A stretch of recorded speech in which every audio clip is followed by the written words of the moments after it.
মিজানুর রহমান নামে এক ভাই কোশ্চেন করছেন যে ভাই চায়না থেকে প্রোডাক্ট ইম্পোর্ট করার জন্য কোন জিনিসগুলো মাথায় রাখতে হবে। এটা খুব ইম্পর্টেন্ট একটা কোশ্চেন। এই জিনিসটা না জেনে অনেকেই ভুল করে, যে ভুলের কারণে তারা বিজনেস শুরু করতে করতেই তাদের বিজনেস শেষ হয়ে যায়।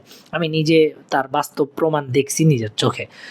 প্রথমত আপনাদের সাপ্লায়ার বুঝতে হবে যে আপনি কাদের থেকে প্রোডাক্ট নিচ্ছেন, আপনি কোন সাপ্লায়ার থেকে প্রোডাক্ট নিচ্ছেন, বা আপনি কার কাছ থেকে নিচ্ছেন, বা আপনি যদি কোনো একজন মিডল ম্যানের মাধ্যমেও যদি প্রোডাক্টটা কিনে থাকেন, সে আপনাকে কি প্রোডাক্ট দিচ্ছে বা কেমন প্রোডাক্ট দিচ্ছে, সেই জিনিসটা আপনাকে আগে মাথায় রাখতে হবে। কারণ আপনাকে যদি কম দামি প্রোডাক্ট ধরায় দেয়, মানে যেটা কোয়ালিটি খুবই খারাপ, আপনি সেই প্রোডাক্ট বিক্রি করলে নেগেটিভ রিভিউ খাবেন, বা আপনি প্রোডাক্টে বিক্রি করার জন্য আপনি গালি পর্যন্ত খাবেন। আপনার এগুলো সহ্য করে যেতে হবে, মানে আপনার বিজনেস শুরু হতে হতেই শেষ হয়ে যাবে। দ্বিতীয়ত আরেকটা যে ইম্পর্টেন্ট জিনিস, সেই জিনিসটা হলো মার্কেট অ্যানালাইসিস না করা। আপনারা অনেকেই চিন্তা করেন কি যে আমার কাছে কত টাকা আছে, আমি চায়না থেকে প্রোডাক্ট আনি, এনে বিক্রি করি, মানে এটাই বিজনেস। আসলে না। অনেকে কি করে, প্রোডাক্ট আনে ঠিকই কিন্তু বিক্রি করতে পারে না। এটা কেন করতে পারে না?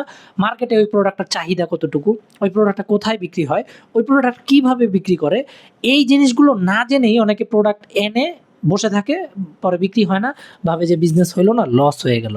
সো এই জিনিসটাকে বলে প্রোডাক্ট অ্যানালাইসিস বা মার্কেট অ্যানালাইসিস, যে জিনিসটা খুব ইম্পর্টেন্ট। আপনি কোথায় বিক্রি করবেন, কিভাবে বিক্রি করবেন, এই জিনিসটা আপনাকে ফার্স্টে মাথায় রাখতে হবে। তারপরেই আপনি প্রোডাক্ট আনলে কিন্তু আপনি, মানে চায়না থেকে প্রোডাক্ট আনলে বিজনেস করে কিন্তু শাইন করতে পারবেন, অথবা আপনার বিজনেস গ্রো করতে পারবেন।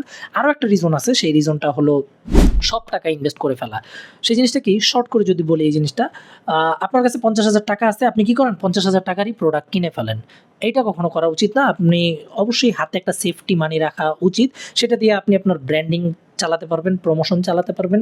অথবা আপনি যদি এই প্রোডাক্টটা আপনার আনার পরে লসও হয়, আপনি ধরেন 50,000 টাকার 20,000 টাকার প্রোডাক্ট আনছেন, 30,000 টাকা আপনার হাতে ছিল, 20,000 টাকার প্রোডাক্ট ফ্লপ হয়েছে, আপনি এই প্রোডাক্টটা বিক্রি করতে পারেন না, আপনার পুরোটা লস হয়েছে। ওকে, সমস্যা নেই, আপনি এই প্রোডাক্টটা বাদ দিয়ে আপনি আরেকটা প্রোডাক্ট ট্রাই করতে পারবেন। আপনি, আপনার হাতে ওই সেফটি মানিটা আছে। আপনি চাইলে অন্য আরেকটা প্রোডাক্টে আপনার ভাগ্য বা আপনার ওই বিজনেস আইডিয়াটা কাজে লাগাইতে পারবেন। বাট এক জায়গায় যদি আপনি সব টাকা আগেই শেষ করে ফেলেন, তাহলে কিন্তু পরবর্তীতে ওই জিনিসটা করার মতো আর অপশন থাকে না, তখনই আসলে মানুষ ধরাটা খেয়ে যায়। সো এই সমস্ত বিজনেস টিপস অ্যান্ড ট্রিক্সগুলো জানতে কিন্তু অবশ্যই আমাদের এই পেজটা ফলো করে রাখবেন। আর আপনারও যদি মনে এরকম কোনো বিজনেস রিলেটেড কোশ্চেন থাকে, অবশ্যই কমেন্টে জানাতে পারেন। আমি অবশ্যই আপনাদের রিপ্লাই করে দেওয়ার চেষ্টা করবো, ইনশাল্লাহ।